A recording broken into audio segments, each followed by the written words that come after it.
La pub, c'est tout de suite sur Guérit TV Monde.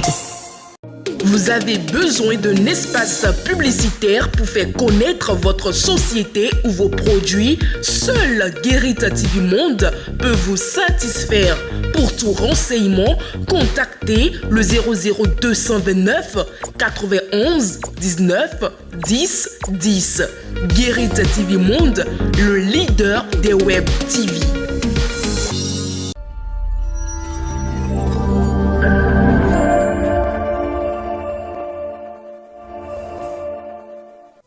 Bonjour à tous et bienvenue dans Écho de la Marina.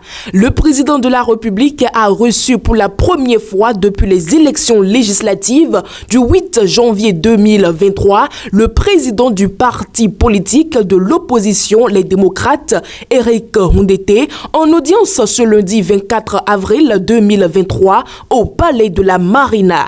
Le président de la République s'est entretenu avec son hôte sur les questions liées à sa nomination prochaine comme chef de file de l'opposition au Bénin.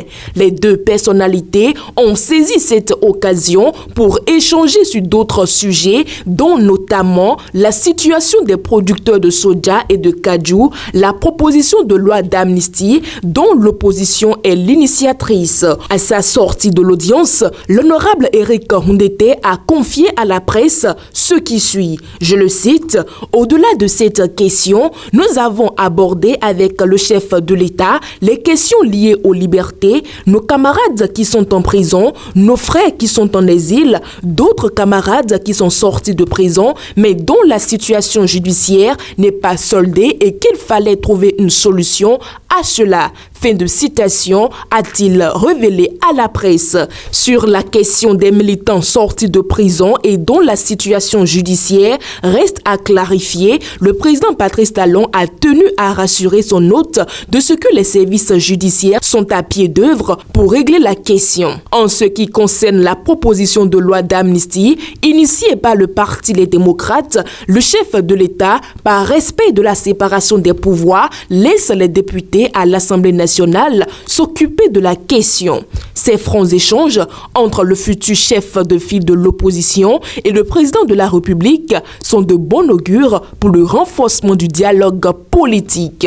Au-delà de cette audience, le conseil hebdomadaire des membres du gouvernement a eu lieu le mercredi 26 avril 2023 en présence du chef de l'État Patrice Talon. Au titre des mesures normatives, le projet de loi sur l'alimentation scolaire en République du Bénin a été adopté. La mise en place de ce programme par le gouvernement a pour objectif de renforcer l'alimentation scolaire au Bénin en développant une approche multisectorielle. Il permet d'améliorer les performances scolaires, la diversité alimentaire et la nutrition des élèves dans les écoles à cantine et privilégie par ailleurs les achats locaux. On peut noter 3 décisions au niveau des communications. La première, la contractualisation pour la maîtrise d'œuvre complète pour l'exécution des travaux d'aménagement de la base logistique de la Société de gestion des déchets et de la salubrité